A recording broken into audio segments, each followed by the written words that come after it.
Attorney General Faris Al-Rawi says the state has received a stay of the Akili Charles ruling until March 3rd, meaning 1,200 murder accused on remand would be unable to apply for bail at this point in time. AG Al-Rawi says since the judgment, state bodies have been inundated with requests regarding the granting of bail. The number of applications, a number of inquiries that the Office of the Attorney General, the DPP's office, the Trinidad and Tobago Police Service, etc., have been receiving in respect of the fact that we've got close to 1,200 people in remand on the charge of murder.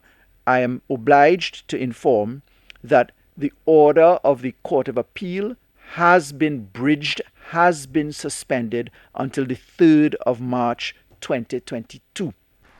The Attorney General says another issue arises if a murder accused is now granted bail, which is damages incurred. We are also asking for the suspension of the declaration because the risk of the state being obliged to pay damages becomes a real issue, which would have to then be determined by a court of law, and in this case here, possibly 1,200 matters being determined in that regard, and therefore the taxpayers are going to be invited to stand the brunt of this if the law unfolds.